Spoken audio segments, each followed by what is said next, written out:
PPE to care homes to encourage workers in care homes to understand what is needed. And I can tell him actually that he's not right in what he just said about the state of the epidemic in care homes. As he looks at the figures, in the last few days there has been a palpable improvement. We must hope that that continues, and we will ensure that it does continue. Keir Starmer. Mr. Speaker, I'm grateful for that. I was using the slide the government put up at its press conference last night, which shows, sadly, that, and I accept there's a lag to the 24th of April because of the reporting position, but that sadly deaths in care homes have been rising every time they've been reported by the ONS. And I have heard before from the First Secretary that numbers were falling. He said that a week ago Sunday. That's not borne out by these slides. We will wait to see what the next slides bring. Mr. Speaker, on the 30th of April, the government claimed success in meeting its 100,000 tests a day target. Since then, as the Prime Minister knows, the number has fallen back. On Monday, there were just 84,000 tests, and that meant 24,000 available tests were not used. What does the Prime Minister think was so special about the 30th of April that meant that testing that day was so high?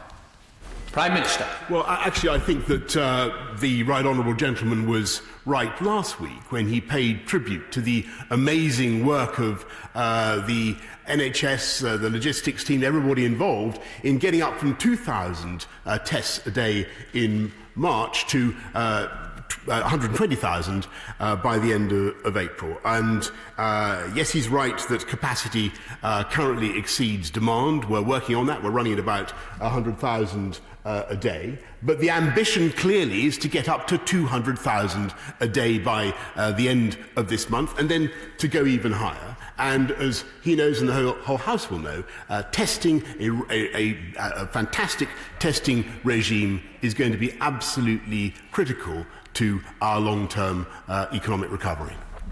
Keir Starmer.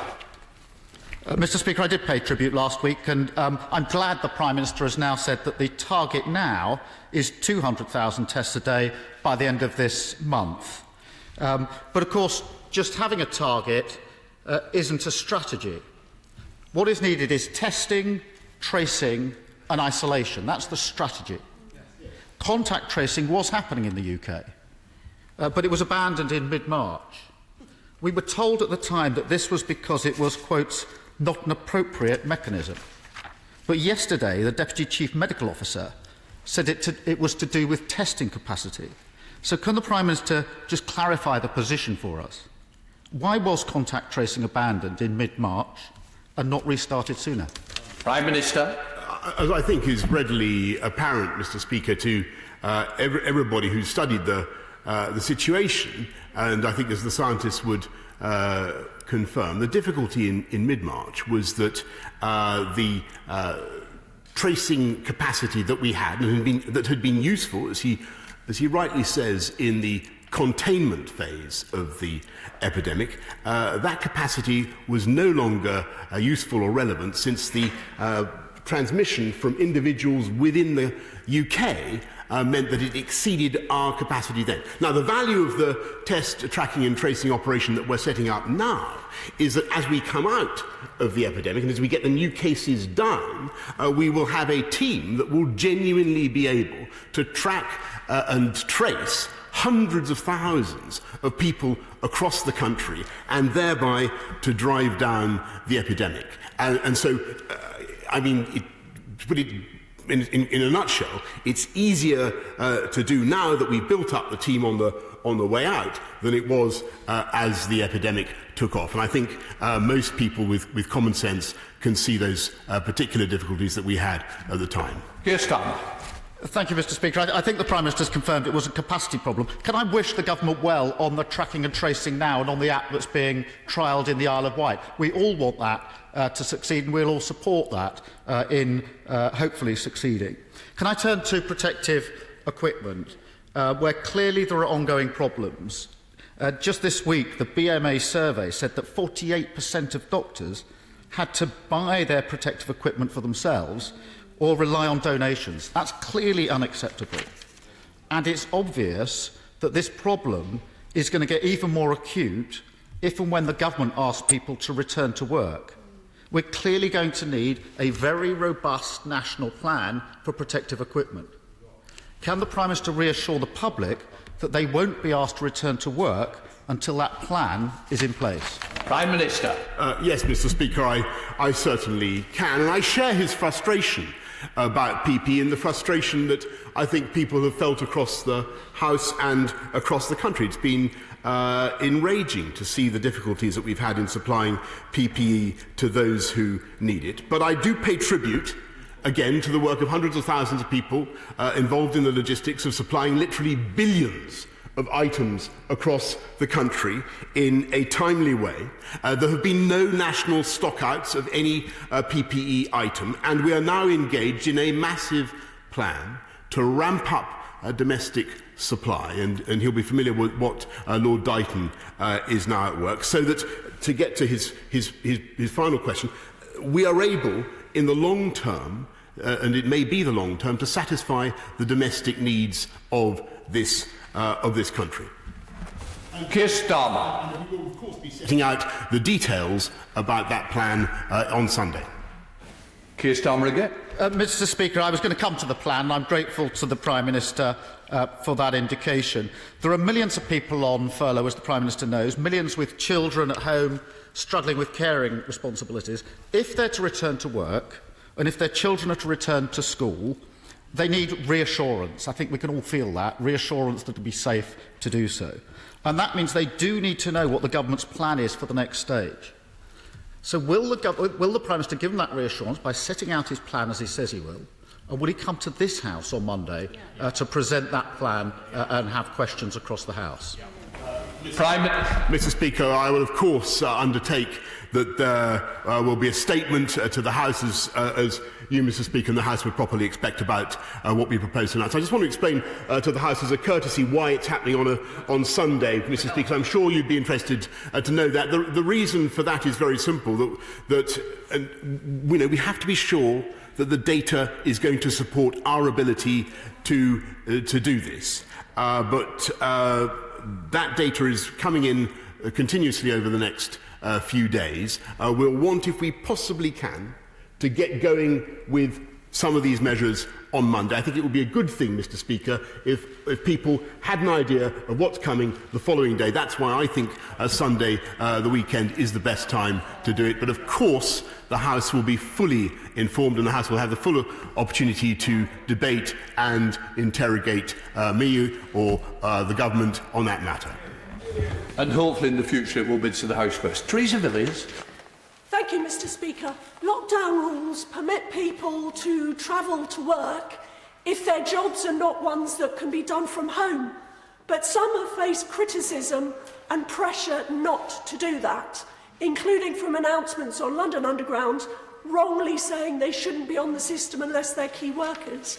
Will the Prime Minister ask the Mayor to restore public transport capacity in London so my constituents can travel safely and we can keep as much of the economy going as possible? Prime Minister. I thank my right honourable friend, and she's absolutely right that a crucial part of our success now in getting transport to run safely will be running a bigger and more expansive tube service so that people can observe social distancing. We will certainly be working with the Mayor to try to achieve that, though there must be, and we'll come to this on Sunday and next week as well, Mr. Speaker, that there must be mitigations to help people who, for the reasons of social distancing, cannot use mass transit. And there will be a huge amount of planning going into helping people to get to work other than by mass transit. And this will be, I hope, I know that my right honourable friend will, as a former Secretary of State for Transport, will agree, this is, or should be,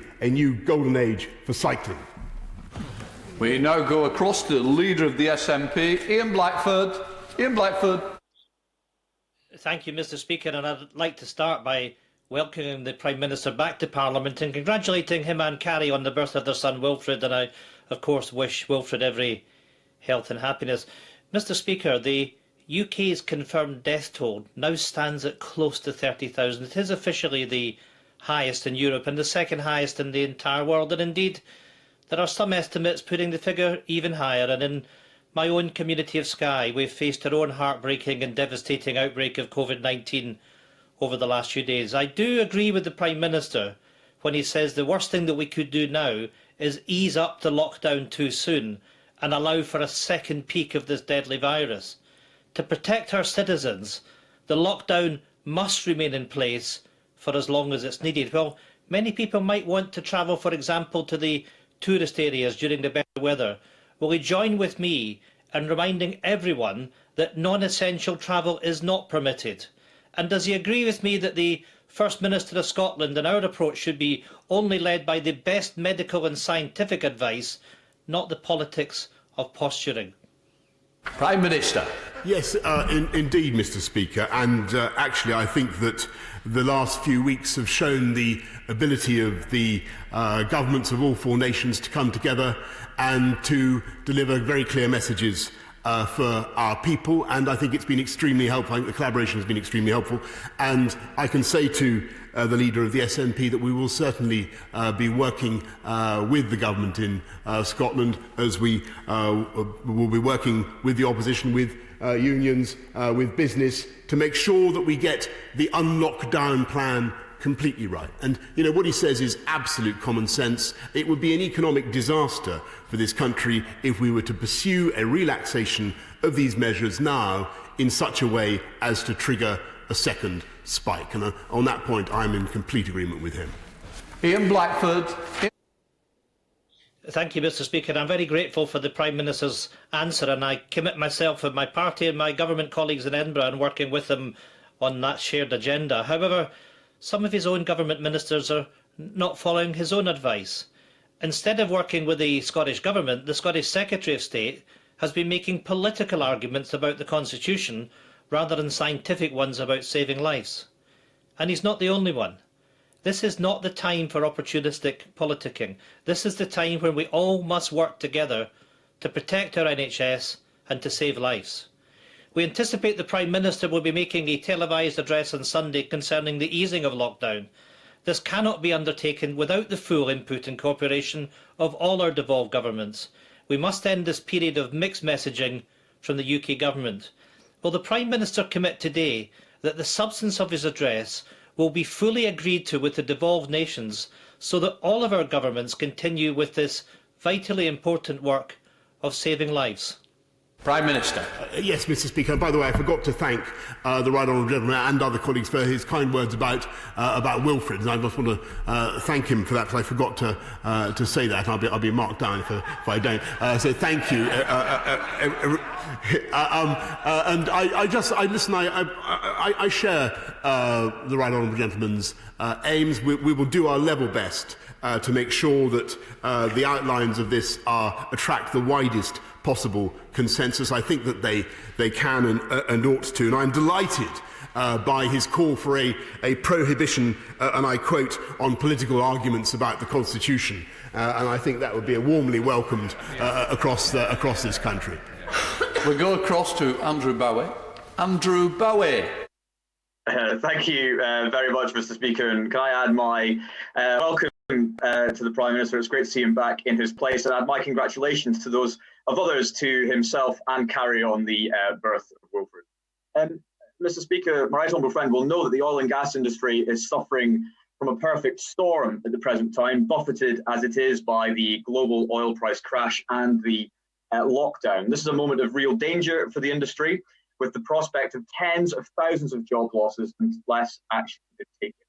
Tax incentives and investment by this party over the last decade have, of course, been welcome, but more action is needed now to protect jobs, ensure energy security, and ensure a future for this industry, which is key to delivering net zero by 2050. So can my right honourable friend promise to bring forward the oil and gas sector deal as soon as possible and commit the UK government to investing in a transition part in the northeast of Scotland, ensuring a future for thousands of workers Prime Minister. Thank you, Mr. Speaker, and I thank my honourable friend very much for his excellent question, for all his campaigning for the oil and gas industry. The whole House will have heard the fervour and learning with which he speaks on that issue, and I can assure him that our right honourable colleague, the Secretary of State for Business, Energy and Clean Growth, is actively engaged right now in pursuing this with the Sector Trade Association, and I'm sure he'll be wanting to take up progress with him.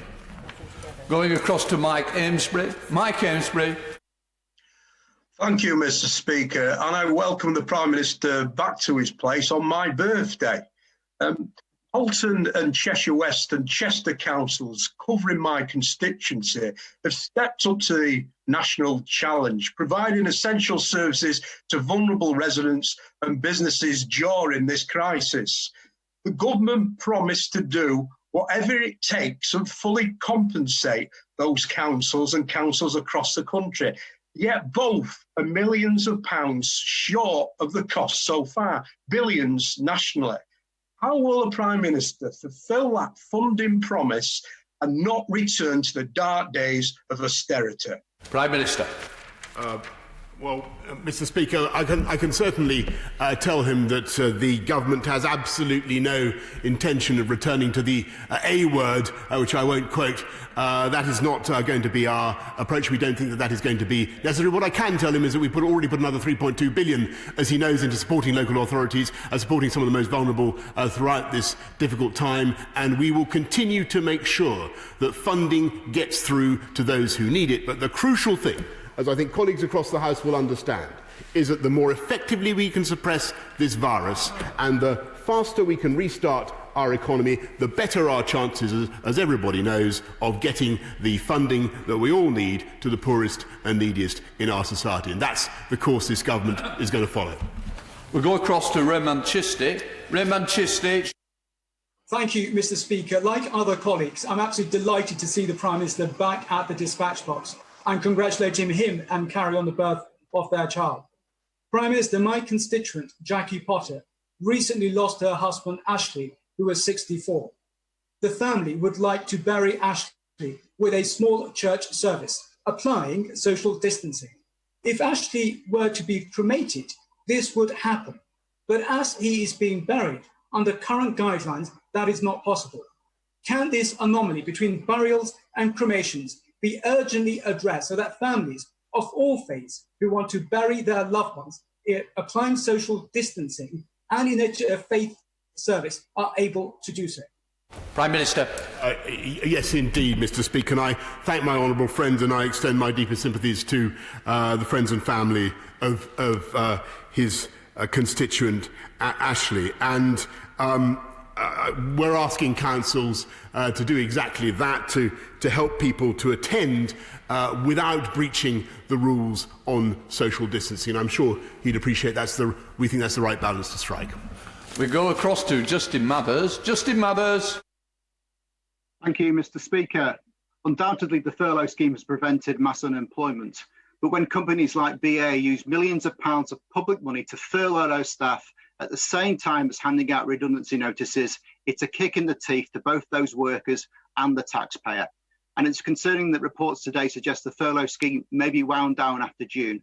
So, Prime Minister, wouldn't it be an obscenity, either through employer decisions or government inaction, if those people whose jobs we've been trying to save end up redundant anyway? Can I just say, before the Prime Minister answers, please will members ensure they don't have political slogans behind them when they are speaking. Prime Minister. Mr. Speaker, I think actually the furlough scheme has been one of the outstanding provisions that this government's been able to put in. I think it's given huge numbers of people, more than 6 million people in this country, the security that they need. Obviously, what we want is to make sure that people continue to feel security, but at the same time, what we also want is to enable people safely and securely to go back to work and to earn their pay packets as they want to do. Ben Bradley. Mr Speaker, can I add my welcome and congratulations to my honourable friend and ask him if he agrees with me that our FE and HE institutions have a huge role to play in rebuilding our economy, and particularly in supporting and retraining those who have lost their jobs. Has he considered what they might offer and indeed how we might incentivise them to offer the right qualifications and support, particularly for businesses and new entrepreneurs? Prime Minister. I thank him very much, I thank my friend very much for all the work he does to champion the cause of education, particularly further education on the Education Select Committee. As he knows, the agenda of this government remains unchanged, to unite and level up across our country with infrastructure, technology, education above all, and that includes our world-leading universities which are now formulating vaccines against this disease, and of course further education, the skills that our economy is going to need so badly for a sustained economic recovery. We go across to Murray Black. Murray Black. Thank you, Mr Speaker.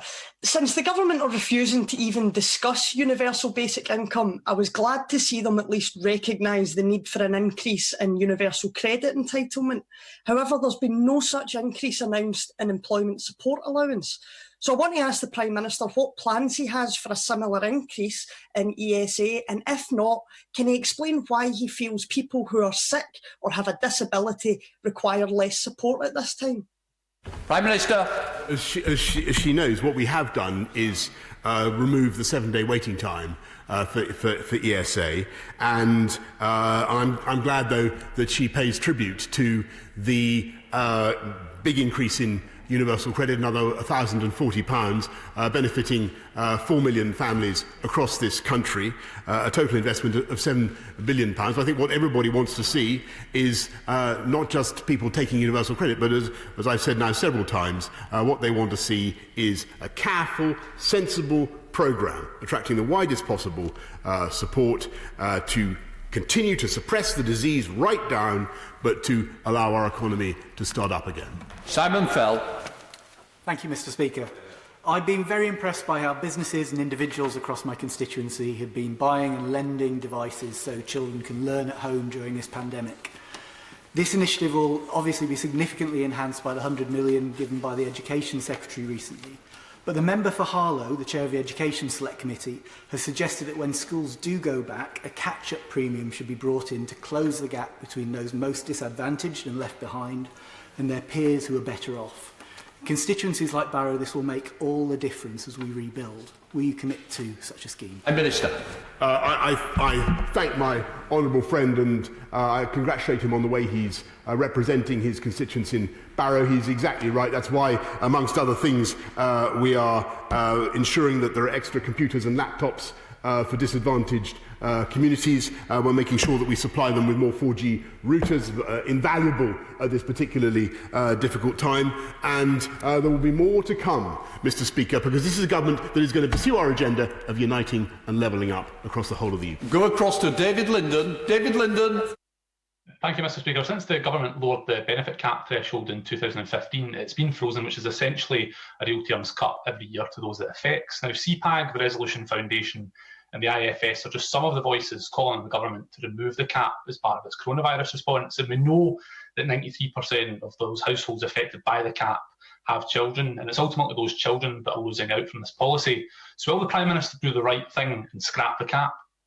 Prime Minister.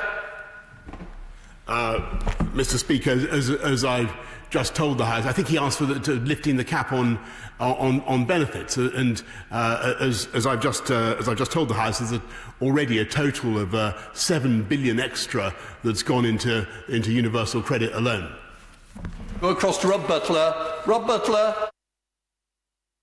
Thank you, Mr Speaker. These are very dark and difficult days, but can I highlight the amazing work that's being done by volunteers across the country to help others? In my own constituency, there are dedicated groups delivering groceries and prescriptions from Stokenchurch to Bedgrove, from Hewenden to Berryfields. I wonder if my right honourable friend would join me in thanking them all, but perhaps especially congratulating the organisers of Bernie the Bus, which, whilst it collects food for the food bank, plays very loud party music out of the back, bringing a real note of joy and happiness to the local communities as it performs a valuable public service. Prime Minister. Well, as a thank you, I thank my honourable friend, and as a great believer in buses and part-time manufacturer, can I agree very strongly with him about the good work done by Bernie the bus and all who support it and travel therein. We now come to the final question from Lillian Greenwood. Lillian Greenwood. Thank you, Mr. Speaker. The Community Secretary has rightly recognised that council workers are the unsung heroes of this crisis and promised to give local authorities the resources they need. But my city faces a gap of up to £55 million as a result of extra costs and lost income. Our communities bore the brunt of austerity. They cannot carry the burden of coronavirus. Will he give all councils a cast iron guarantee that they won't be asked to do so? Prime Minister. Well, I thank her very much, and she's absolutely right, as anybody knows, to draw attention to the difficulties, the straitened circumstances, the pressures that local councils have been under, and that's why we put the extra 3.2 billion in immediately to help them cope. And she should know, by the way, that Nottingham, her own city, has already had an extra 19 million to help deal with the pressures of coronavirus, and certainly that is by no means the last of the support that we will be giving to our fantastic frontline council workers who, as she rightly says, have borne so much of the brunt in this crisis. We now come to the urgent question to Secretary of State for Business, Energy, Industrial Strategy. I call Minister Scully to answer the urgent question from Andy MacDonald as on the order paper. The Minister should speak for no more than 3 minutes. Minister. Thank you, Mr. Speaker, and I'm grateful for the opportunity to answer the question. We've made clear that there are 5 tests that the government will need to be satisfied of before we will consider it safe to adjust the current measures. As honourable members will be aware, the government's in the process of consulting with businesses, business representative organisations and trade unions on the issue of safer working in a COVID-19 context. We want workers in our country to feel confident that they're returning to a safe workplace. So we're working with Public Health England, the Health and Safety Executive, and with 525 stakeholders in total in detail, the vast majority of which are represented across all parts of the United Kingdom. This includes 9 unions and over 400 businesses. We're grateful for all the feedback and the constructive way in which it's been provided.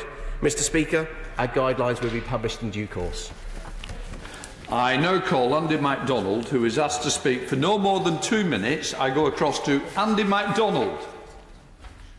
Andy MacDonald. Mr. Speaker, last Sunday, the government sent trade unions and businesses 7 consultation documents outlining proposals for a return to workplaces. We all share a common objective of a safe return to work at the appropriate time that protects public health. However, when the government's plans fall short, it's our duty to say so. Trade unions were given just 12 hours to respond. The documents were not shared with the opposition, and the proposals themselves are wholly inadequate. No worker should have their life or the lives of their loved ones risked simply by going to work. This is a legal right which held true before this crisis and crucially must not be cast aside now. The documents present measures to maintain safe workplaces such as hand washing and social distancing as being at the discretion of employers when in fact they are requirements of the law. The government must make this clear and inform workers and businesses of their respective rights and duties. I share the surprise of trade unions that the documents provide no recommendations on PPE, without which it's impossible to make judgments on safe working practices. Critically, the proposals exclude workers. A safe return to work is a significant challenge that can only be met if government and business work with staff. My ask of the Minister is that the government now brings forward guidelines requiring specific COVID-19 risk assessments for most businesses, that assessments are made public and registered with the Health and Safety Executive, and given the lack of capacity for inspections, these assessments must be agreed with staff. In workplaces with trade unions, this can be done by health and safety reps. In those without, the government should enable trade unions to assist workforces in their sectors to elect or appoint a rep to be consulted and involved in the settling, implementation and enforcement of assessments. And finally, workers need to have confidence and trust that the government has got their back. So will the Minister confirm that employees will not be prejudiced in any way for drawing attention to safety failings in the workplace? Mr. Speaker, this time we are truly all in this together. I trust that my comments are received in the constructive spirit in which they are offered. Minister. I'm grateful to the honourable gentleman for the constructive way that we've began our relationship as opposite numbers in a call that we had last week. I think we have plenty of opportunity to work together in order to bring the confidence that employers, employees and customers need to have as we begin to open up the economy. The guidelines, the draft guidelines that the honourable member was talking about, gentleman was talking about, is an early draft. We've had plenty of opportunity, and we will continue to have plenty of opportunity for the honourable gentleman to feed in, as we have for those 400 businesses and those 9 trade unions, to continue to feed in, because this is not a finished process at the moment. What we need to do is get into the technical detail to make sure that everybody has confidence. In the same way that employees need to have confidence, they should be able to discuss with their employers the steps that they might take to make their workplace safer themselves, and especially when we do start to lift restrictions. Where workers still feel unsafe, though, they can contact their health and safety executive or their local authority. And where that health and safety identifies employers, they can take action to comply with the relevant public health legislation and guidance. I now call Andrea Ledson. Andrea Ledson. Thank you, Mr. Speaker. I know that my honourable friend's department is undertaking a review of corporate governance and audit. Does he agree with me that now more than ever, it's vital that the review puts the safety and the financial security of employees at the heart of all business obligations to their stakeholders? Minister. Thank you, Mr. Speaker, and I'm grateful for that question. As my right honourable friend knows, we've had 3 independent reviews on various aspects of audit by Sir John Kingsman, the CMA and Sir Donald Bryden, and we are committed to acting on their recommendations, including legislating to create a tougher, stronger regulator as soon as parliamentary time allows. We're working on that, and we'll publish our proposals in due course. I now call Drew Hendry, who is asked to speak for no more than 1 minute. Drew Hendry. Thank you, Mr. Speaker. Whilst the social and economic impact of this crisis cannot be underestimated, it's vital that all workplaces are reopened only when it's safe to do so. After all, they will only work if they have the confidence of workers. On the 25th of March, the Scottish Government and the STUC made a joint statement making clear their shared fair work expectations. That naturally followed their fair work approach, which has been developed in partnership with unions over years, and they're now looking forward to putting that into law once Holyrood has the power to do so. So reports that the TUC cannot support the draft UK policies are therefore of great concern. In a spirit of collegiality, what consideration is he given of the following the Scottish Government's approach of ensuring that guidance is consistent with fair work, including that workplace rules be developed for specific environments, not only by employers, but by trade unions as well? Minister. I'm grateful for the honourable gentleman's comments on that, and I agree with him that our message and our processes need to be as consistent as possible, not least for people across the UK, but for those companies that operate in each of the nations in the UK as well. And so that's why colleagues from my department have regular conversations with the devolved administrations, including the Scottish Parliament, and we must make sure that we are continuing to work to get into the detail, to give employees the confidence. So we will continue to work through with those businesses, with those unions, but also other people who are feeding in on a day-to-day basis, so that we can come up with a consistent, robust line that will give confidence and will show the examples, the businesses that are remaining open now, that we can learn from their best practice. Go across to Lucy Allen. Lucy Allen. Thank you, Mr. Speaker. Enabling people to go back to work safely is key to getting through this crisis. Safe working will inevitably be different for different businesses and different settings. Will the Minister do all he can to ensure that government guidance focuses on general principles of social distancing and hygiene and avoids being overly prescriptive so that as many businesses as possible can reopen safely? Minister. I'm grateful for my honourable friend for that question, and she's absolutely right that this is why we've consulted as widely as possible, and we continue to do so, because we need to make sure that all of these guidelines give people in every type of workplace, every part of the country, every part of the UK, that sense of confidence. And I think it's really important to reiterate the fact that there are many, many companies still operating now, and we do need to make sure our economy stays opening and working so that we can bounce back as possible. And those companies are already offering best practice. Go across to Sarah Olney. Sarah Olney. Thank you, Mr. Speaker. I've been speaking to lots of businesses over the last few days, and they're all obviously very keen to get back to work as soon as possible. But their big concern is the safety of their staff, but also what liability would the businesses have to bear on behalf of those staff if one of them got sick despite their best efforts to ensure their safety. And I'd really like to hear what the Minister has to say to give businesses reassurance on that point. Minister.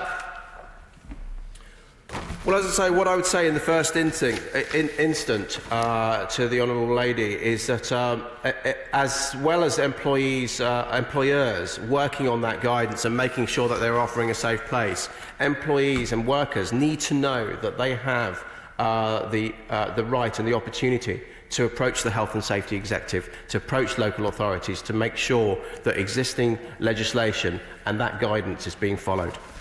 We go across to Andrew Selous. Andrew Selous. Thank you very much, Mr. Speaker. And if we want businesses to come back, they need to survive. And small businesses who pay themselves through dividends are not pariahs. They operate entirely legally. Will my honourable friend speak to the Treasury to make sure that these businesses do survive? Can we look again at the dividend issue, because many small businesses may not survive, to allow their workers to come back next week if we don't? Minister. Thank you. I'm grateful for that comment.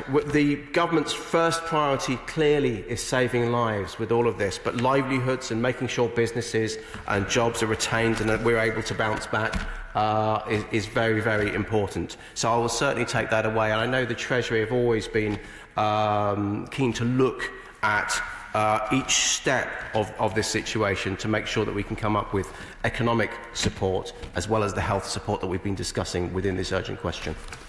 We go across to North Antrim to Ian Paisley. Ian Paisley. Thank you, Mr. Speaker, and indeed welcome to North Antrim.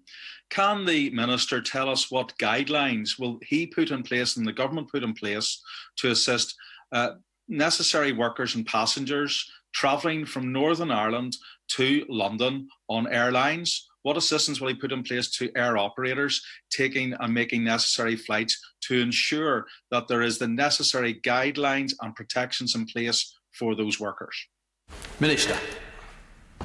I'm grateful to my honourable friend for that, honourable gentleman for that question. And in part of giving confidence to people to return to work, clearly it is also important to give people the confidence to be able to travel to and from various parts of the UK in order to work as well. And that's why this process will also look at transport. It will look at this at opening of schools and these kind of things when the guidance, the health guidance, suitably is appropriate.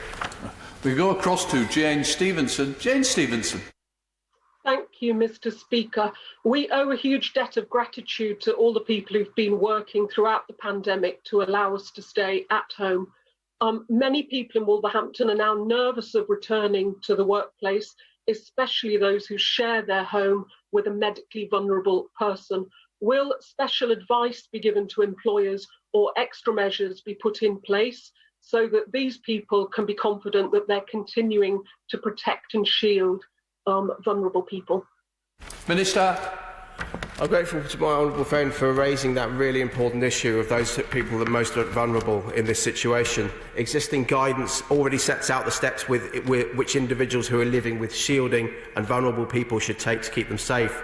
Where the Health and Safety Executive identifies employers not taking appropriate action to ensure workers in the shielded category can follow the NHS advice to self-isolate for the period specified, they will consider taking a range of actions to improve the control of risks in the workplace. Go across to Maria Riedel. Maria Riedel. Thank you, Mr. Speaker. Does the Minister agree that to prevent a second wave of COVID-19, employees will have to be as safe as possible when they return to the workplace, that employers have a statutory obligation to achieve this and owe their employers a duty of care? So how can asking employers merely to consider non-binding guidance possibly help them achieve these legal obligations? And is he really saying that workplaces should continue to operate where safe working practices cannot be achieved, as this guidance seems to be saying this? Minister.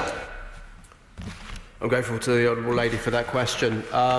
What we have been doing by consulting as many businesses as we can, as many unions and representative organisations as we can, is to be able to work through the guidelines in our own time, where we were having to react to the closure of the economy at the beginning. This timeline is for us to be able to be well prepared to give few surprises to business as well, so that they can plan. And that's why we want to work and have a flexible situation for them to be able to prepare and operate a safe environment for their employees. But as I mentioned before, employees can approach the Health and Safety Executive or their local authorities if they feel that they're not operating in a safe workplace. Go across to Mike Wood. Mike Wood.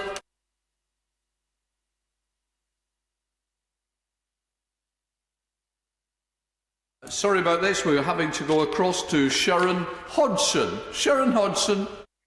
Thank you, Mr. Speaker. Does the Minister agree that a public information campaign is required before and during the easing of lockdown that would then inform employees and employers of their respected rights and duties, and would give the public confidence in the returning to work? I'm grateful to the Honourable Lady for that question.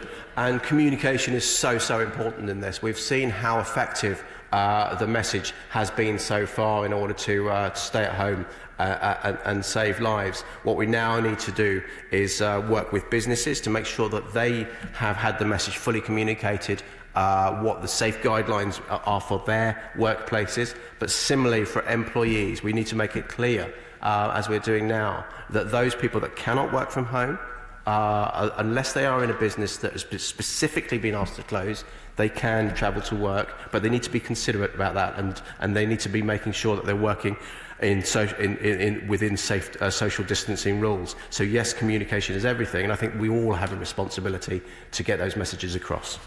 Go across to Scott Benson in sunny Blackpool. Scott Benson.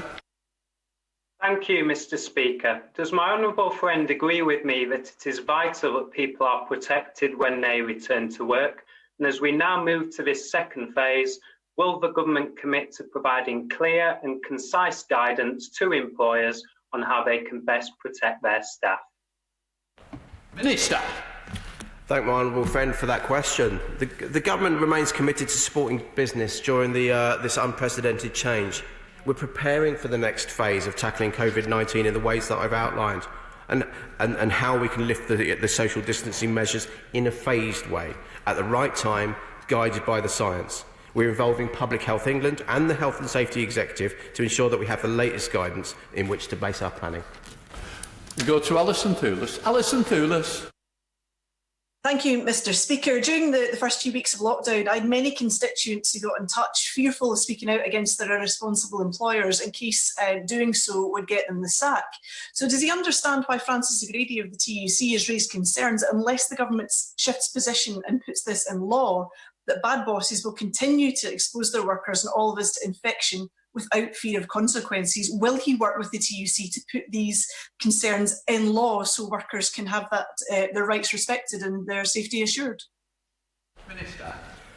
I'm grateful to the Honourable Lady for that question. I work with and speak to the trade unions on a regular basis. Indeed, I'll be speaking to representatives of the TUC later on this afternoon, and which is why we wanted to keep them involved in forming the guidelines and working with and representing their employees, because that's how by us all working together, we're going to give employees the confidence, and we're going to get the message across to employers that social distancing within the workplace, where possible, is absolutely crucial if we're going to open the economy and be able to return to whatever the new normal is. We go across to Nusrat Ghani. Nusrat Ghani. Thank you, Mr. Speaker. The vast majority of businesses in my constituency of Wilden and across the country want to do the right thing. And the right thing is to get back to business. Does my honourable friend agree with me that we should encourage a return to work, of course safely? This is the reason why the SMEs are the backbone of our country, and they deserve even more support now. Minister. I'm grateful to my honourable friend for that question, and she's absolutely right to be standing up for small businesses. And this is why we've said within all of this that if a business, unless it's in one of those areas that are required to close, they can continue to operate so that they're in the best place to survive and bounce back after this situation has completed, and will contribute to the UK's recovery from this situation. But we need to make sure that we can do that safely. We need to make sure that employers are acting responsibly, and that will be dealt with through this, involving as many people as we can in getting those specific guidelines for each different workplace, each part of the UK, and getting those messages across. We go across to Peter Kyle. Peter Kyle. Thank you, Mr. Speaker. Supplies of PPE are still extremely tightly constrained. When employers start to buy face masks and other equipment to keep their employees safe, what is government doing to make sure that the price of PPE and the supply of PPE is not going to be extremely distorted? Mr. Speaker, I think what we are doing is we're working with supply chains within the UK and indeed across the world to make sure that within the huge demand that there is for PPE from a number of different countries who are each suffering the same situation and working through the same situation together, we can be at the forefront of that. And I know that with the work that my honourable friend, the Secretary of State for Health, is doing, and my colleagues in Bay's department, along with Lord Dighton, we'll be able to ensure that the supply chains remain readily available, and in that way we can also work on a fair pricing. We now go across to Dean Russell. Dean Russell. Thank you, Mr. Speaker. As my right honourable friend works with the Prime Minister on the comprehensive plan for the next phase of the response to coronavirus, can he please assure me that we will continue to work with both Public Health England and the Health and Safety Executive to make sure workplaces are safe, but in particular have a focus on complex workplaces like construction sites, where our incredibly hard-working construction workers are having to go into and work, and I just want to make sure that they are safe on site in those sorts of environments. Thank you. Minister. Grateful to my honourable friend for that question, and he's absolutely right. When he takes that one specific example of construction sites, clearly there are different types. There's Battersea Power Station, which I visited just before these restrictions were put on, which is 40 acres, and so it's comparatively easy to be socially distancing on that site than it is on a far smaller constrained site. But that's why we are bringing together industry expertise, union expertise, representatives of businesses as well, to make sure that we can have guidance that fits as many different workplaces as possible, backed up by Public Health England and the Health Executive and Safety Executive.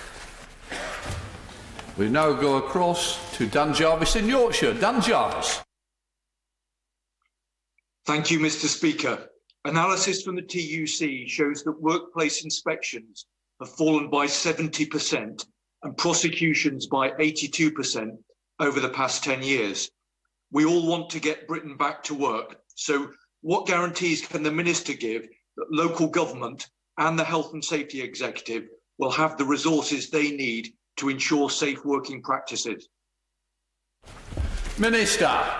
I'm grateful to the honourable gentleman for that question, and with regard to the Health and Safety Executive, clearly we will continue to talk to them about the resources that they need. And with regard to local authorities have been working incredibly hard both on local health issues, but also from my experience, and I've spoken to many of them, of getting that financial support out to them as well. And that's why the Chancellor has been giving the financial support with a second round of £1.6 billion to support their functions as well. We will continue to look under, to be under review any support that we need to give. We now go across to Peter Aldis. Peter Aldis. Thank you very much, Mr. Speaker. Does my right honourable friend agree that holiday parks, campsites and self-catering holiday accommodation are well suited to adhering to workplace safety arrangements and should be considered for phased and gradual reopening so as to boost coastal and rural economies and to provide people with the opportunity of a holiday in the UK? Minister. I thank my honourable friend for that question, and I'm glad he's standing up for the coastal areas who have been particularly badly affected with all of the sectors with around hospitality, leisure, and some retail.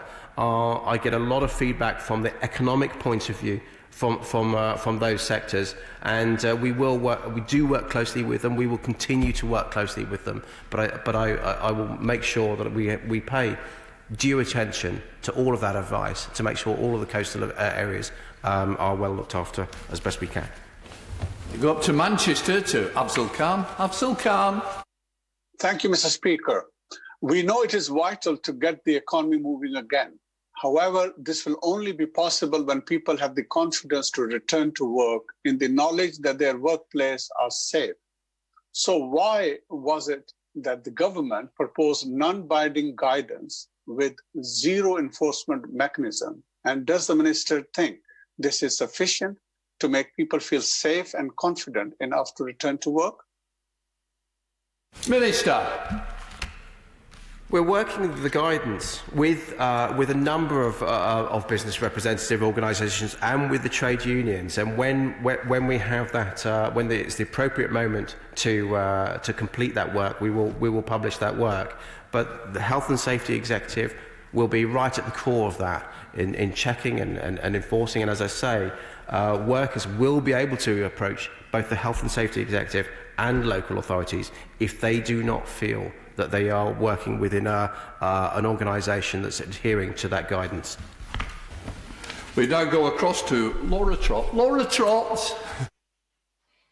Thank you, Mr. Speaker.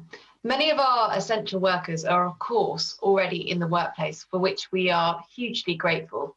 The Minister confirmed that we will learn from them, but can he also assure the House that we will manage any disruption to them as a result of other sectors going back to work in terms of PPE and also transport requirements? Minister. I can assure my honourable friend that we will indeed look at all of this in the round to make sure that we can work out the different scenarios as people return to work. That what we have at the moment is a very different situation to what we have when restrictions may start to open, is a very different situation to what might be when it's fully open. We have to keep that absolutely in our understanding, and we'll work with those people at work that are working still now, but also the other business representative organisations that I mentioned earlier. We're going to try and reconnect with Mike Wood down in Dudley. Mike Wood, hope you're connected. Thank you. Second time lucky, Mr. Speaker, although some would prefer me on mute, I'm sure. As the Minister will know, many of our workers have been working throughout this outbreak, as well as thanking them for all of their efforts. Will the Minister assure us that the government is making sure that employers are aware of their responsibilities and keeping their workers safe? Minister.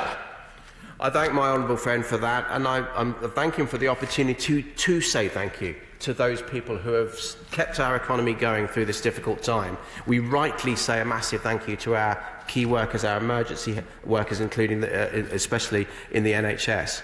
But we must also thank those people that have been feeding the country, that have been supplying those shops, the delivery drivers, the construction workers, the warehouse operatives, as well as those retailers who have been out there doing absolutely crucial work. But we must make sure, as I said earlier, that we can give employees coming back to the workplace the confidence that they're working in a safe environment, and we will certainly do that if we can continue to work with as many businesses, as many unions and as many organisations as possible to get this absolutely right and to get our message right that the economy can be open and we need to get back to work. Thank you, Minister. We're now going to come on to a statement on the international COVID-19 response.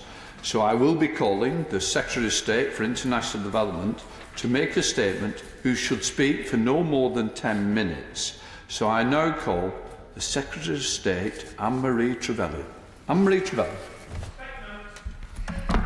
Thank you very much indeed, Mr Speaker. With permission, I'd like to update the House on the UK support for the global effort to tackle the coronavirus pandemic. The world is now having to address the biggest threat that it's faced in decades, an invisible killer on a global scale. Here in the UK, communities across the country are united in their determination to beat it, making their own personal sacrifices by staying at home, protecting our NHS and saving lives. But there is a daunting outlook for countries in the developing world, simultaneously facing a health crisis, a humanitarian crisis and the risk of a protracted economic crisis leading to much greater hardship for years to come. The threat of famines, exacerbated by the worst locust plague for 70 years, fragile healthcare systems that enable the spread of the disease, and economic disruptions risk a much longer and harder road back to recovery than for wealthy countries.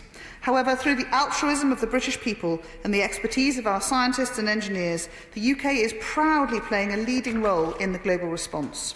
On Monday, together with other world leaders, my right honourable friend, the Prime Minister, co-hosted a virtual global coronavirus response pledging conference. He called on countries around the world to step up their efforts and work together on this, the most urgent shared endeavour of our lifetimes. World leaders responded and some £6.5 billion was pledged for the COVID-19 response, including the UK's own £388 million commitment for vaccines, tests and treatments. The UK is proud to stand with our international partners. This is a truly global effort, and the only way to fight this pandemic is together. So, Mr Speaker, the UK is an international development superpower, and we are also a scientific and medical world leader. This enables our response to this global pandemic to be greater than the sum of its parts. From Gloucestershire's Dr Jenner, who laid the foundations for immunology, to our researchers who developed vaccines for measles and Ebola, the UK has led the scientific response to many global health challenges in the past. And I am so proud to be able to say that UK-based scientists, such as those at the Liverpool School of Tropical Medicine, are playing key roles in the global response to this deadly new virus. Scientists in Bedfordshire who developed rapid diagnostic devices to manage the recent Ebola outbreak, funded with taxpayers' money through UK aid, are using that expertise to develop new rapid diagnostic tests. Researchers at Oxford University, funded through CEPI, the Coalition for Epidemic Preparedness Innovation, are now progressing to clinical trials with funding from the UK Government's Vaccines Task Force, which is also funding a vaccine trial starting soon at Imperial College. In partnership with a British success story, AstraZeneca, one of the world's largest pharmaceutical companies, our Oxford researchers are working towards their vaccine being manufactured at scale. We know that any vaccine might prove to be the solution, so through our DFID aid budget, the UK is the largest single contributor by any country to CEPI's international efforts to find a vaccine. Through this fund, we are working to improve our understanding of the virus and to support scientists around the globe. CEPI is already backing 9 potential vaccines. Mr Speaker, the Foreign Secretary outlined at the launch of the WHO Access to COVID-19 Tools Accelerator that the UK is proud to work with our international partners to ensure new vaccines are accessible to everyone and as quickly as possible. No one will be safe until we are all safe, Mr Speaker, so we will need vaccines against this deadly disease at home and abroad. Once a vaccine is found, delivering it globally will be the next big challenge. To help that, we have invested the equivalent of £330 million a year for the next 5 years in Gavi, the global vaccine alliance that delivers vaccines in 68 of the poorest countries around the world. And on the 4th of June, the UK will be hosting the Global Vaccine Summit to coordinate international investment efforts for Gavi. Together with the announcement made by the Prime Minister on Monday, that is a combined additional investment in global health security that comes to more than £2 billion, helping combat the spread of this disease. In investing globally, we are helping to protect our citizens, our families from future waves of infection, and therefore protecting our NHS. The global pandemic is one part of the challenge facing the world. DFID's immediate coronavirus response to date amounts to £744 million, but this is on top of our work to pivot much of our existing activity to provide health, humanitarian and economic support where it is needed most, as part of our response to these crises. A health response that builds on the UK's long-standing record of supporting countries to prepare for and respond to large disease outbreaks, including as the third largest donor to the World Health Organization. Investing on the frontier of research into new rapid diagnostics and therapeutics that can detect and treat coronavirus. And working in partnership with Unilever, we've launched an innovative hand-washing campaign that will reach 1 billion people around the world, a major contribution to global sanitation and hygiene. With the support of British and international NGOs and advice from the London School of Hygiene and Tropical Medicine, we will reach 1 in 7 people around the world with information on the most effective ways to stop the virus spreading and therefore to save lives. We are also working to reduce the global economic impact of the virus by preventing its spread, protecting both the UK public and the stability of our economy. Last month, the UK, together with other G20 countries, announced a commitment to suspend debt service payments to the poorest countries until the end of 2020. This will create up to $12 billion of additional fiscal space. DFID has also made available up to £150 million to the International Monetary Fund for debt relief. These measures will enable developing countries to direct greater domestic resources to their own healthcare efforts, helping prevent the virus from spreading around the world. So we are supporting developing country governments to make proportionate, evidence-based trade-offs between containing the virus and maintaining open trade, so that essential goods and services, including critical medical and food supplies, can continue to move around the world. That supports developing countries, but it also means that British consumers will get the vital goods that they need. Mr. Speaker, COVID-19 is a global pandemic. It does not respect national borders. Individual efforts will only succeed as part of a global response. The UK has been playing and will continue to play a leading role in galvanising the most effective coordinated international action. In 2017, the scientific community in the UK proudly played a key role in the international response to the Ebola outbreak in West Africa. I am proud to update the House that we are doing so again. We are using British expertise and funding to demonstrate leadership internationally. Recognising that needs will be great, we are doing whatever it takes to make sure vaccines, treatments and technologies are available, to save lives and to support economies in the most vulnerable countries to help end the pandemic. This will help reduce the risk of the world being attacked by a second wave of infection. So as the Prime Minister said on Monday, it's humanity against the virus. We are in this together, and only together will we prevail. I commend this statement to the House. I now call Pleat Kaur Gill, who has 5 minutes to respond. Pleat Kaur Gill. Thank you, Mr. Speaker. I thank the Secretary of State for advance sight of her statement, and I would also like to offer my thanks to all those workers, both in the UK and across the world, who are on the front line during this pandemic. In particular, I would like to thank the women who make up more than 70% of the global health workforce and who provide unpaid and underpaid caring communities around the world. Wherever you look, the virus has hit the poorest and most vulnerable hardest and has exacerbated existing inequalities. I'm sure she will agree with me that ensuring we have a strong, independent DFID is vital to overcoming the immediate emergency of the coronavirus while continuing to tackle global poverty, inequality, and the climate crisis. I support the Secretary of State's commitment to the pledging event on Monday, which was hosted by the European Union and other partners. I welcome the UK's commitment of £388 million. Can she tell the House how much of that announcement was new additional money? Without global collaboration, there is a risk of a scramble between countries, huge price hikes and restrictions on supply, which will all come at the expense of people's lives. So what steps is she taking to secure buy-in from those who did not attend the event or those who did not contribute, such as the United States and China? Following the comments from the Secretary of State for Health and Social Care about an upside of being first to discover a vaccine, has the Secretary of State explained to him that creating division and competition between nations will cost lives? Could she also detail the concrete conditions the government is attaching to public money going to researching and manufacturing tests, vaccines and medical tools for COVID-19, so that those who need access to this vital equipment and medicine, wherever they are in the world, are able to access it as quickly as possible. I would also like to take this opportunity to raise the issue of shipments and distribution. Since the week of March the 22nd, UNICEF has reported a 70 to 80% reduction in planned vaccine shipments. With a huge increase in the cost of flights to deliver goods, what steps is she taking to get medical supplies to countries that are running out and to stop airline companies profiteering from the global pandemic? I welcome the steps the IMF and G20 have taken so far on debt relief. The Jubilee Debt Campaign has estimated that bonds and other private external debt payments for 77 of the poorest countries totals at least 9.4 billion for May to December 2020. With the UK playing its part as a key jurisdiction for international debt contracts, can the Secretary of State explain what legislative options she is exploring to protect countries from being crippled by private debt? Coronavirus is not just a health emergency, but it's an economic and social one too. These secondary impacts of the coronavirus risk doing untold damage to people's lives.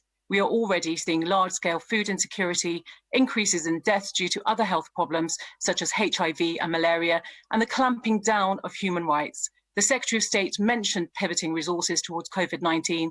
Does she agree with me that diverting resources risks seeing a spike in problems in other areas, as we have already seen in the United Kingdom? Finally, Mr. Speaker, as we saw during the Ebola outbreak, trusted organisations rooted in communities will be crucial to delivering accurate public health messaging and WASH projects which saves lives. There is no substitute for the unique experiences, relationships and specialisms of local and national civil society organisations, and these will be vital to tackling the global pandemic. The latest Bond survey found that 52% of small NGOs have had to cut back on programming working across the global south, removing the life-saving work they do. And I am concerned by how little UK aid has gone to local organisations. So will the Secretary of State ensure that any new plan her department is involved in, including any revised UN Global Humanitarian Response Plan, contains a genuine commitment to scaling up a locally led approach, including women and girls' rights organisations, large and small NGOs, faith groups and trade unions? As ever, I'm here to support and assist. Thank you. Secretary of State. Thank you, Mr. Speaker, and I thank the Honourable Lady for her questions. I will do my best to answer them all in turn. So, in relation to the funding allocation, we have obviously put forward so far and committed £276 million in terms of the resilience part with multinational organisations and UN appeals alongside the International Red Cross, the Unilever project, and then 318 million focused in the vaccine, drugs and therapeutics space, both through CEPI, through FIND, through Wellcome, and so on, alongside obviously the economic response with the IMF commitment of £150 million and the Gavi investment, which will be all part of the delivery of the vaccine. In relation to that, I wasn't aware of the UNICEF statistics she relates to in terms of the vaccine treatment numbers, so I will ask my officials to be in touch with her and have a look more closely at that. So I thank her for raising that with me today. The event on Monday was coordinated by the EU and co-hosted by a number of leaders, including our own Prime Minister. So it was a coalition of the willing. It was a gathering together of those mostly European nations who wanted to show their support and their solidarity on the international front. So the work that we're doing, working closely with the USA, both in vaccines and more widely about future delivery, continues separately. Their commitment is enormous, both internally and also, I was talking with the new US AID chief, John Barster, earlier in the week about how they are going to focus in that medium term, that substantial commitment the US always makes in supporting vulnerable countries. So that will be an ongoing conversation, and I think their commitment from USAID is unstinting in that space. A very important question which the Honourable Lady raised, Mr Speaker, in the question of how the conditions go with the funding that we put in. That's why we have invested our funds through SEPI and through FIND. Both those organisations put their money into the appropriate projects with an understanding and a contractual relationship which ensures that those scientific programmes then are accessible to all. So it's a really important and secure way, if that's the right way to describe it, of making sure that the UK taxpayers' money really does reach to the vulnerable countries when the technologies are discovered. And I completely agree with her just on the question of food insecurity, Mr Speaker. I think this is absolutely a critical question which we must not lose sight of as we are fighting this disease in the short term and getting to the impact on those most vulnerable countries of food insecurity absolutely has not gone away. The threat of the locust plagues just in one part of the globe is one critical function that we need to get on top of, and I think we are starting to see, as everyone looks up from their own domestic challenges, the great challenge that we have, that if we don't support all those other critical preventable death areas, we will find that we can't tackle this, and as I say before, no one is safe till we are all safe. Mr Gagan Mahindra. Thank you, Mr Speaker. Can I thank my honourable friend for her statement. She will be aware of the World Health Organization, and there have been some criticisms. Do we agree with those criticisms, and are we reviewing the funding of the WHO? Thank you, Mr Speaker. I thank my honourable friend for that question. It's a really important one, and I don't think anyone would suggest that WHO is a perfect organisation, but it is an extraordinary organisation because it has the legitimacy of pretty much every country on the planet. And it is a profoundly experienced and wise organisation in all matters health, and it has the ability to reach and to support every country around the globe. So we are one of its largest core funders, and we have been for many, many years. We continue to do that, and whilst there are always lessons to be learned, and no doubt, in something like a global pandemic, we will be in a whole new territory of lessons to be learned and understanding, where countries did well, where multilateral organisations were able to. The reality is that the WHO is that central point, that central hub, and we will continue to support it absolutely throughout the crisis and continue to work, as we have done in the past, to find ways to help it to become a slicker, more effective organisation in the future. We go across to the SNP spokesperson, Chris Law. Chris Law. Thank you, Mr Speaker. I thank the Secretary of State for advance cyber statement and welcome all measures taken to assist a multilateral international response to this crisis. The warnings by the impact of COVID-19 on the world's poorest and most vulnerable people have been clear. Uncontrolled spread of the virus in fragile states and within refugee camps, a famine of biblical proportions, and worldwide economic devastation, which will result in 30 years of the UK's international development work being undone. However, if we do not tackle COVID everywhere, then we face the prospect of infection also returning back to the UK in a mutated form. Therefore, what specific measures beyond aid is the government taking to ensure that we tackle COVID everywhere? For example, will postponing debt repayments for developing countries be extended beyond 2020 until we know what COVID has been eradicated? And will private creditors and multilateral institutions be included within this? Lastly, what specific provisions of public health expertise and medical equipment will be made to developing countries? And how will wide-scale vaccination programs be rolled out in countries in conflict, such as Yemen and Syria? I thank my honourable friend for his questions, and I know that he and I are very aligned on the wider implications and the secondary impacts that we risk seeing unless we can really be forward-thinking in supporting those weakest and most vulnerable countries. He asked in relation to debt relief and the work that's been pulled together by the World Bank and the IMF, of which we have been an integral part of the conversation as an important member of those organisations, is that this is very much a rolling activity. Countries are working, they've been building up country plans and sharing those with the World Bank to understand how, as a whole, the economic community can best support those countries to move forward. So it will be a rolling. So to answer the question by 2020, there isn't an answer as yet because it is a continuing and rolling conversation with each country led by the World Bank. And in terms of what we are doing also, we are looking across our portfolio of programme activity, of which many are, of course, in the humanitarian space and in the refugee camps, to make sure that we can both repurpose and refocus the work we're doing in the short term to make sure that all is done to make sure that we get those best healthcare outcomes that we can in each of those programme areas. And in terms of the question of delivering vaccine, that indeed is why we are so committed to investing in Gavi, because they have both the delivery programme and the respect of so many countries around the globe. The challenge of some of those most countries in most conflicts will be one that challenges us all, but an organisation like Gavi, with the support of other UN agencies, I think is the most effective chance we have to ensure that everybody will be vaccinated. Now go across to the chair of the Select Committee. I call Sarah Champion. Sarah Champion.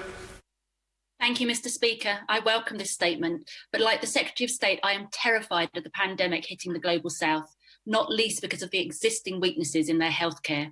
So what is she doing to support the UK NGO organisations to deliver their core work as well as COVID-19 work? And is this the time for DFID to develop a global health strategy? Thank you, Mr. Speaker, and I thank the Honourable Lady for her question. DFID has a very clear strategy and has done, and we are were working before the crisis hit towards refreshing that and, thinking in the next few years how we want to direct the 0.7 that this country is committed to.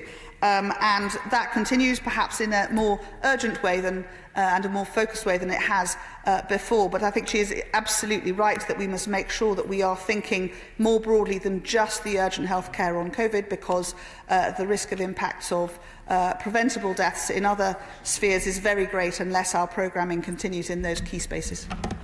Go across the borders with David Mundell. David Mundell. Thank you, Mr. Speaker. The Executive Director of the World Food Programme recently told the Security Council that COVID-19 would cause a famine of biblical proportions.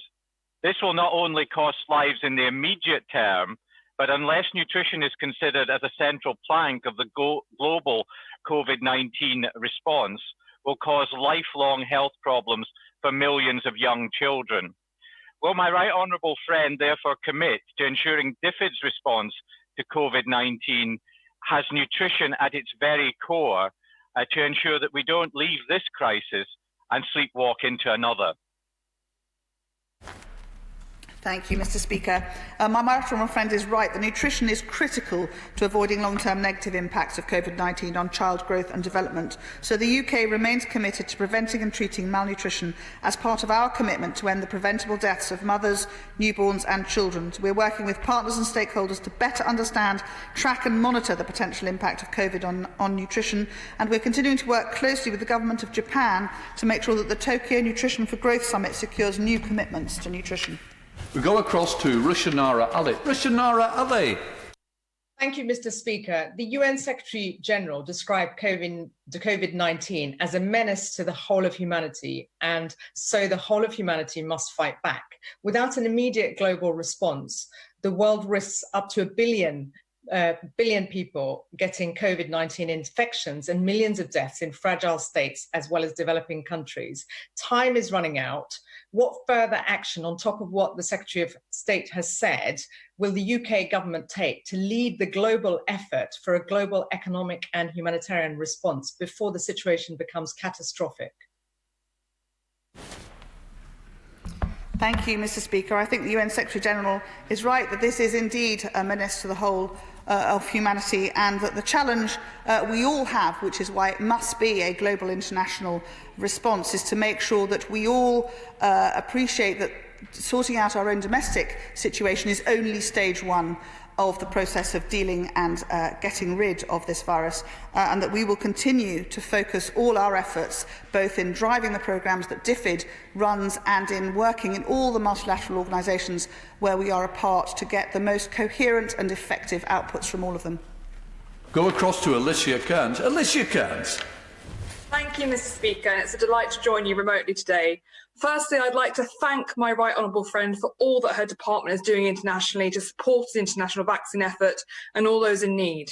but how is the department ensuring that partner countries in receipt of UK aid to support their response to the COVID-19 pandemic are also abiding by their human rights obligations, especially at a time where lockdowns and public health measures, whilst necessary, give a great deal of authority and power to governments, which in some countries risk being deployed to support authoritarian objectives? Thank you, Mr. Speaker, and I thank my honourable friend for her question. I think in many countries with weak governance or ongoing conflict, COVID-19 is raising social tensions and posing a challenge to peace processes and respect for human rights. So we're working alongside the FCO, and promotion of human rights is a core part of DFID's strategy, and that never changes. DFID is taking steps to ensure that both our immediate responses to COVID and the long-term recovery efforts do not exacerbate conflict and instead help to build peace and improve governance. Go across to Kerry McCarthy. Kerry McCarthy. Thank you, Mr. Speaker. The closing of borders in many African countries not only means that it's very difficult to get humanitarian aid to refugee camps where people are living in conditions of overcrowding and poor sanitation. It also means that tens of thousands of migrants are trapped at the borders, sometimes having been abandoned there by people smugglers and or stuck in transit camps. What is the Minister doing to ensure that people in those conditions are being helped and avoiding the risk of coronavirus? Secretary of State. Thank you, Mr. Speaker. The challenge of supporting those in refugee camps and indeed getting the relevant supplies in has been one that has challenged many as those borders closed in the immediate start of the crisis. We are supporting through a number of international organisations, notably the National Red Cross and other UN agencies who have still the best access and safety routes in to make sure that we can get as much as we can to support those communities. Caroline Dilks. Thank you, Mr. Speaker. Across the globe, data is key to tackling COVID-19. What can my right honourable friend tell us of the help being given to Tanzania in particular, where there have been accusations of false data, of nighttime secret burials and a cover-up of the true scale of the crisis? Thank you, Mr. Speaker, and I thank my honourable friend for her question. I think the challenge of misinformation and indeed of supporting governments to be honest and ask for help that they need to support them through their own communities' crises is critically important.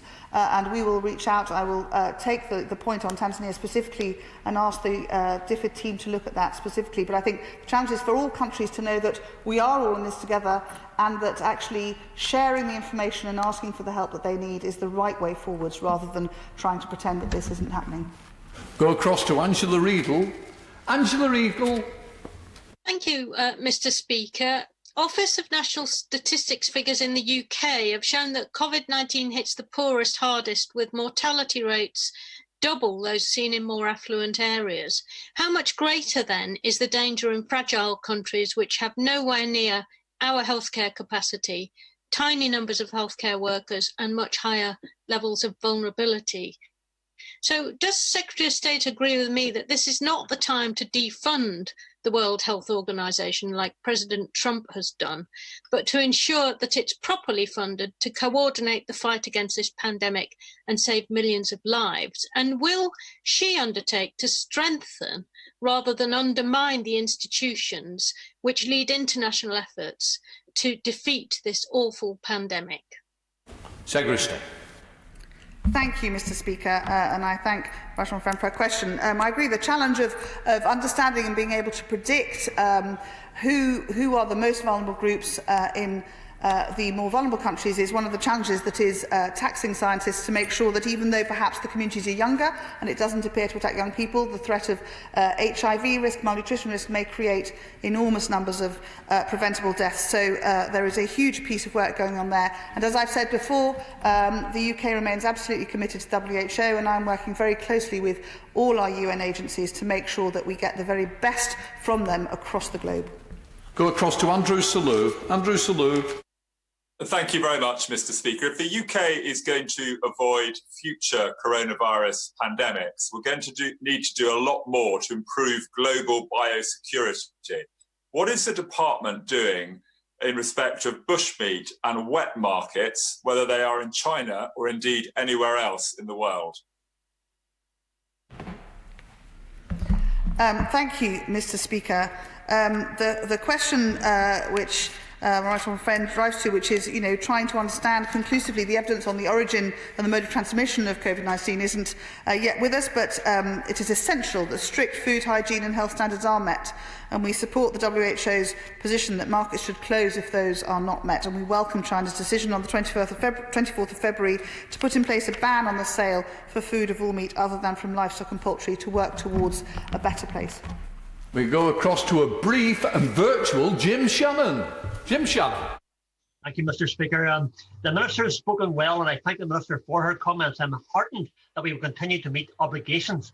However, can I stress the fact that literally there are projects who in December were sustained by thousands of pounds of support who have lost it all as people stop all outgoing non-essential direct debit. One project that I support, Swaziland, whose children were booked to be here right now, singing in concerts throughout my constituency of Frankfurt and Northern Ireland, raising monies to support the orphanage for the year that they have literally nothing for. What help can we deliver for projects not supported by government thus far, but in real dire need? State. Thank you, Mr. Speaker, and I thank the honourable gentleman for his question. I think the challenge of fundraising and charities and organisations that have really great objectives and reach out to the most vulnerable is indeed a challenge, but I would reference anyone to Captain Moore's efforts. It's possible to raise money in different and novel ways, and I encourage everyone out there to come up with brilliant new ideas to do things to support the charities and the causes that they most believe in. Now we've got the final question, Jason McCartney. Jason McCartney.